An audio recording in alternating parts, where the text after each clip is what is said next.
Allez, bonjour et bienvenue dans ce numéro 10 du monde de Donald. Vous n'avez pas eu votre dose de divergence hier soir, dimanche. Eh bien, Xavier et Nicolas Mirkovic sont actuellement en déplacement humanitaire dans le sud de la Russie. Donc, c'est pour ça qu'on n'a pas pu faire d'enregistrement.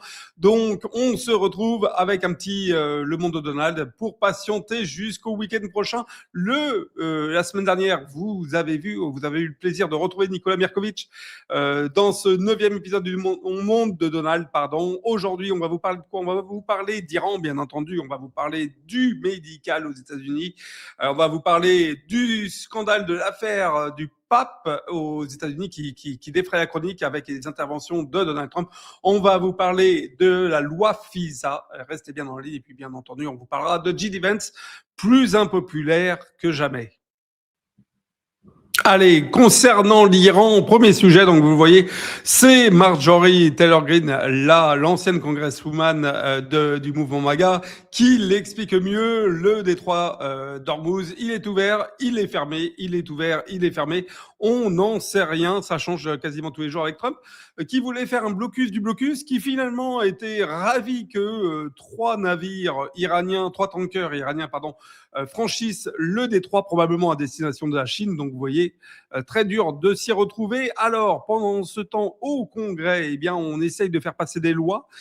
Ici, c'est Thomas Massier, comme toujours, Thomas Massier qui a essayé de faire passer une loi pour interdire à Donald Trump de faire ce qu'il souhaitait militairement sur le dossier iranien. Je vous rappelle qu'aux États-Unis, le président des États-Unis a 60 jours pour pouvoir faire ce qu'il veut librement avec l'armée américaine. Après, il doit obtenir le consentement du Congrès. Alors, bien entendu, le président américain a une possibilité d'avoir un joker, si je puis m'exprimer comme ça, de 30 jours supplémentaires, ce qui pousserait à 90 jours. C'est pas certain que pour des raisons politiques, il utilise ces 30 jours supplémentaires parce que le message qui serait envoyé serait radicalement compliqué pour lui dans cette situation politique un peu trouble pour le président américain actuellement. Donc, je pense qu'il va devoir passer par le vote des congressmen. Ce vote aura lieu le 1er mai, puisque c'est au 1er mai que Donald Trump aura utilisé les 60 jours qui lui étaient mis à disposition sans autorisation du Congrès. Pour l'instant, au Sénat, on voit que le Sénat bloque et autorise Donald Trump à continuer. Alors, quand même, on le lit notamment ici dans tous les articles. On est quand même sur un vote qui est extrêmement tendu. On est à 53 votes contre 47. Donc, vous voyez, au Sénat, il y a un équilibre, une balance qui est en train de se créer sur la question de l'Iran et donc de l'utilisation des forces militaires. Donc voilà, Trump est quand même sur un fil concernant cet Iran. Encore une fois, la scène la plus drôle, eh bien entendu, c'était Marjorie Taylor Greene. Le détroit, il est ouvert, il est fermé, il est ouvert, il est fermé. Seul Dieu et Trump le savent. Alors, puisque l'on parle de Dieu, eh bien, il faut parler, bien entendu, du scandale du pape aux États-Unis. Cette guerre qui s'est ouverte frontalement entre Donald Trump, qui a critiqué le pape Léo de manière extrêmement virulente. Alors, il s'est même grimé, Donald Trump, avec comme ça ce qui apparaît être une représentation de lui en Jésus. Les médias, alors ça fait un scandale absolu aux États-Unis, les médias américains lui ont demandé, mais qu'est-ce qui vous a pris de vous déguiser en Jésus? Trump a dit, mais non, pas du tout, je ne suis pas en Jésus. Il s'est justifié en disant qu'il était en docteur de la Croix-Rouge. Voilà, donc extrêmement surprenant. Si vous reconnaissez un docteur de la Croix-Rouge sur ce dessin, écoutez, envoyez-nous un email, nous serons intéressés. Argument qui a été, ou défense en tout cas, qui a été remise en question par J.D. Vance lui-même. Visiblement, il n'y avait pas eu une coordination parfaite entre Donald Trump et J.D. Vance à la Maison-Blanche, puisque J.D. Vance, qui était interrogé sur un autre média, sur un autre canal, lui a dit, écoutez, Trump a fait du Trump. c'est une blague et vous comprenez pas l'humour, etc. Donc le J.D. Vance ne parlait plus du fameux médecin de la Croix-Rouge. Alors on a eu beaucoup de vidéos qui sont sorties après sur les réseaux sociaux qui mimaient Donald Trump en médecin qui venait sauver dans les hôpitaux ses concitoyens américains. C'était extrêmement drôle, très humoristique et très taquin et très moqueur. Alors ceci dit, en parlant de taquin et de moqueur, bah forcément, Nicolas G. Fuentes, Nick Fuentes, qui dit sur Twitter quand Charlie Kirk est décédé, Trump disait qu'il n'aimait pas ses ennemis, mais qu'il les détestait. Sur la période d'Easter, sur la période de Pâques, Trump n'a pas célébré la résurrection, mais a menacé de génocide. Maintenant, Trump se compare lui-même à Jésus-Christ et a déclaré la guerre sur le Vatican, au Vatican. Il est l'antichrist en lien, je dirais en partenariat avec Israël. Vous voyez, la liberté d'expression de Nick Fuentes, qui ne mâche pas ses mots, qui va de plus en plus fort dans sa contestation. Alors, on le voit sur ce scandale du pop aux États-Unis, que la question, notamment, bouleverse beaucoup au sein des MAGA. Là, c'est un article de CNN qui nous explique, et très concrètement, que le MAGA, ce n'est pas qu'un parti politique, c'est aussi un mouvement religieux et christianique. Donc, il y a vraiment une importance de la région chrétienne au sein du mouvement MAGA, et forcément les messages de Donald Trump aujourd'hui, notamment sur le pape et à se brimer en Jésus-Christ, choquent au niveau de son électorat. C'est très important de prendre ça en considération parce que ça fracture un peu plus le mouvement MAGA. Enfin, voilà, encore un article dans Libération qui dit que Donald Trump a dû faire un rétro-pédalage politique, retirer bien évidemment l'image qui choquait, l'image qui a été modifiée par deux fois, on le voyait sur cette image, je vais vous la remettre, il y a ce qui a été considéré comme des anges ou des archanges au-dessus de Donald Trump. Sur la deuxième mouture, eh bien, ça a disparu. On ne les voit plus, ils n'existent plus sur le dessin. Enfin, troisième version, eh bien, il n'y a plus de dessin tout court. Donc là, c'est encore plus simple.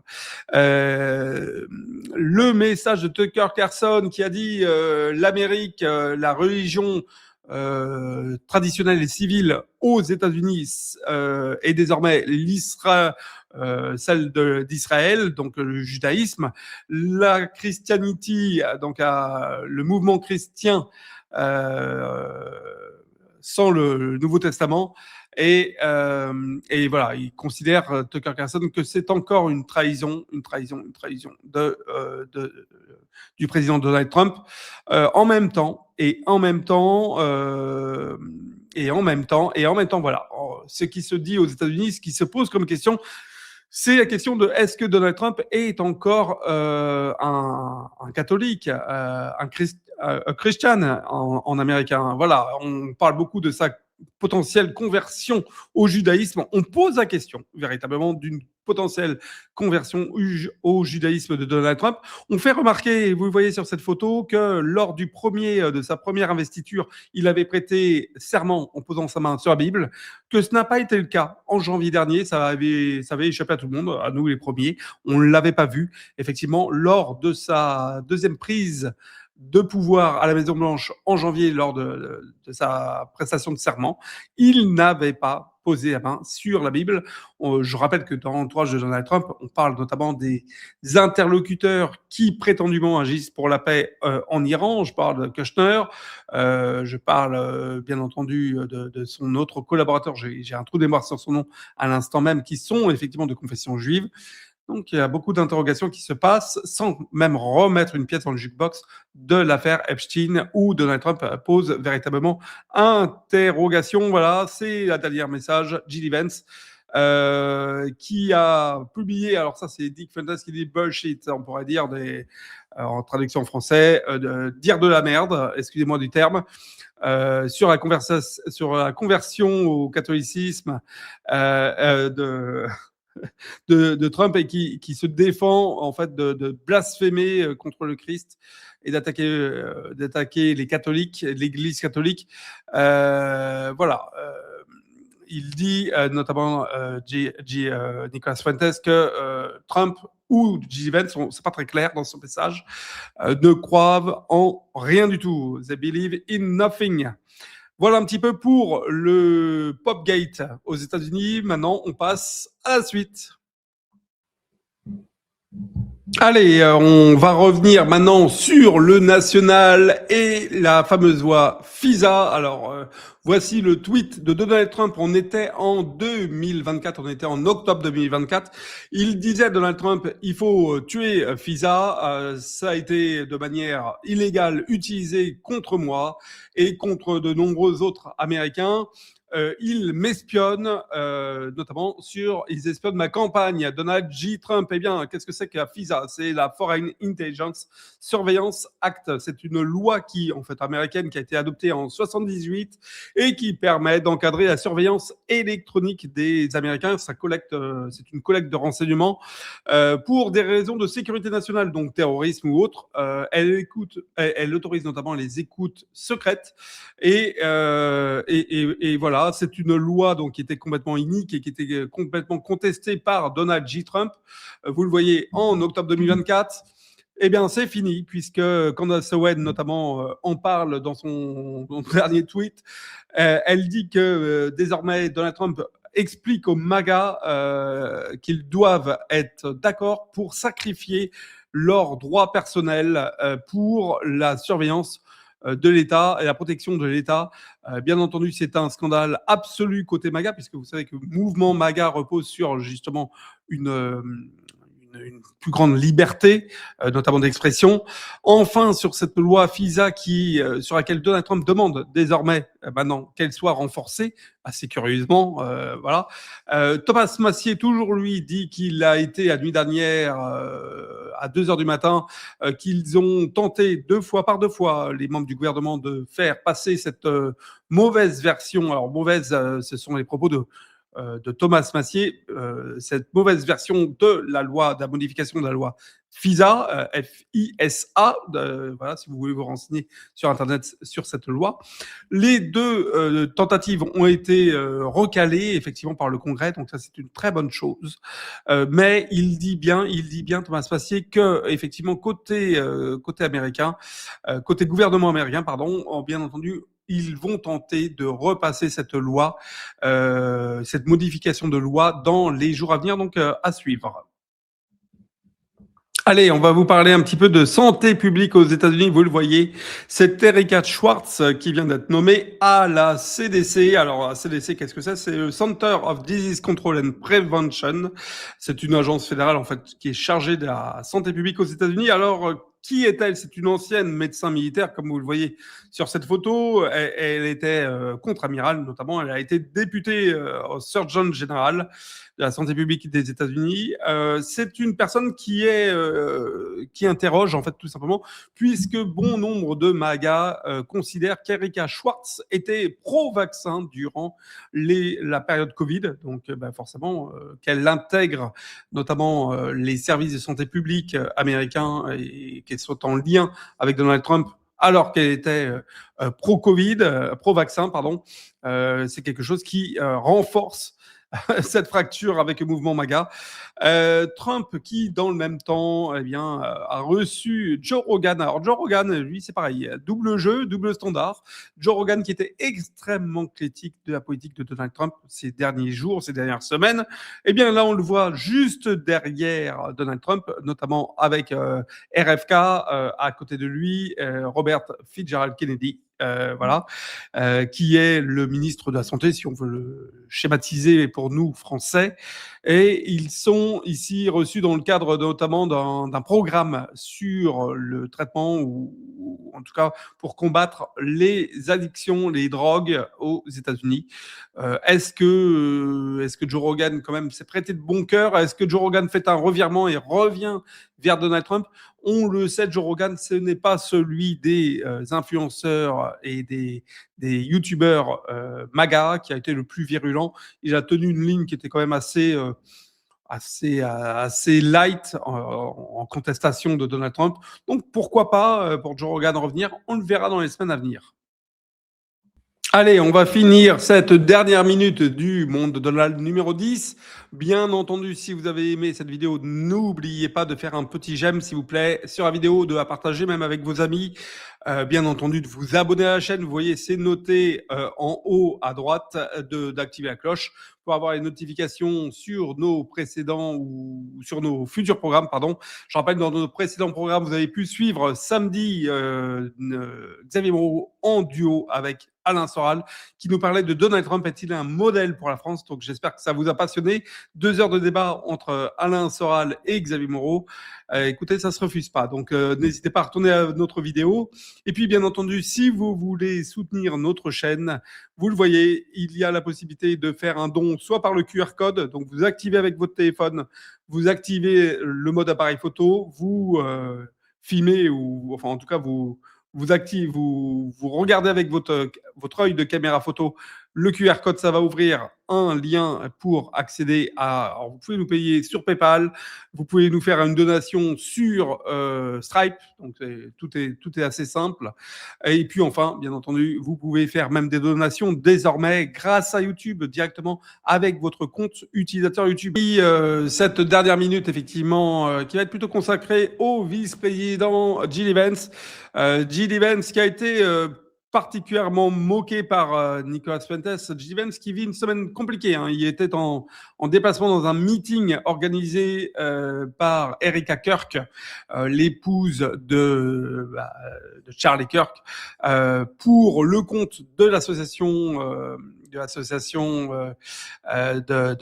que Charlie Kirk avait créée. Et puis, malheureusement, drame, je dirais drame de communication dans une salle qui pouvait contenir à peu près 10 000 personnes. On a estimé qu'il y avait entre 1000 et 1500 personnes présentes. Les images sont désastreuses en termes de com pour Jill Evans. La salle était au 9/10 vide, on va dire.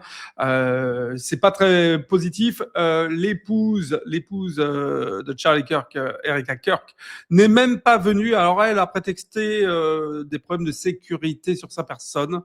Alors c'est quand même étonnant de dire que sa sécurité est menacée quand le vice-président, lui, est présent physiquement à l'événement. On peut considérer que si le vice-président est présent, il y a quand même un service de sécurité quand même assez important. Donc, normalement, on est plutôt en sécurité. Voilà. Donc, bon, anyway. Nick Fuentes, qui est pas allé de ma mort, qui dit en chemin pour faire perdre Viktor Orban. J'ai échoué diplomatiquement avec l'Iran. J'ai été mis de côté ou mis à la casse par Erika Kirk pour devenir impopulaire. Et je deviens justement le moins populaire vice-président des États-Unis. Alors, de l'histoire des États-Unis, c'est pas tout à fait vrai. On va le voir avec le sondage après. Enfin, je suis en train de me faire passer devant par Marco Rubio, probablement dans les faveurs auprès de Donald Trump. Alors, le fameux sondage dont on parle, c'est celui-ci. Alors, c'est pas tout à fait vrai, hein, c'est pas de l'histoire, mais c'est CNN qui montre un sondage, une étude comme quoi J.D. Vance est désormais le moins populaire vice-président depuis Dick Cheney. Alors, Dick Cheney, je crois que ça remonte à peu près à 2004-2005. Donc, c'est pas de toute l'histoire des États-Unis, mais enfin, en tout cas, ça fait quand même depuis un certain temps, voilà, 2004-2005, avec une chute de popularité de 21% depuis le début 2025 pour J.D. Vance. Donc là, c'est vraiment la catastrophe. Véritablement, j'en parlais notamment sur RT en français. Moi, je pense que J.D. Vance doit absolument politiquement se détacher de Donald Trump.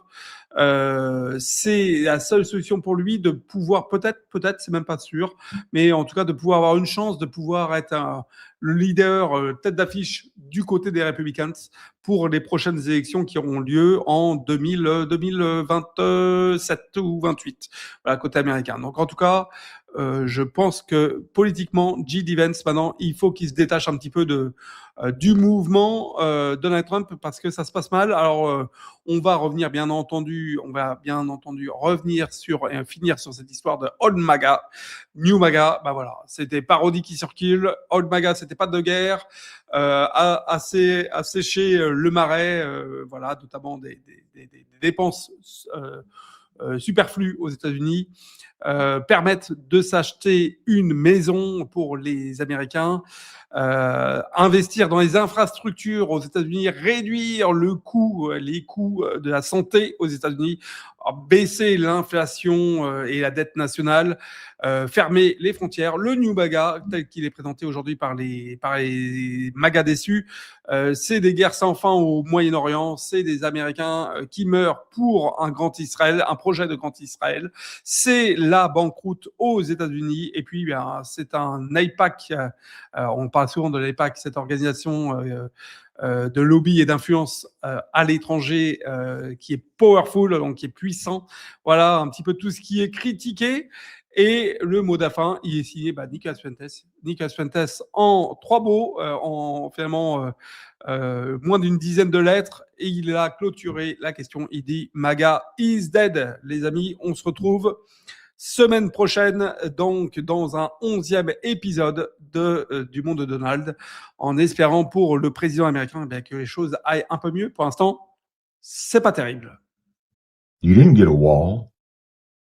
You didn't get any arrests. You didn't get drain the swamp or America First. You didn't get any new infrastructure, no $5,000 DOGE check. You didn't eliminate any national debt or get any help buying a new home or help with lower grocery prices or gas prices. I mean, it's quite the opposite, in fact. You didn't get a $2,000 stimulus check or affordable health care or any accountability for the Epstein files, which he promised when he said he was going to release them all to the public. And you damn sure didn't get any no more wars. Now, what you got was conned. And you're too fucking embarrassed to admit it.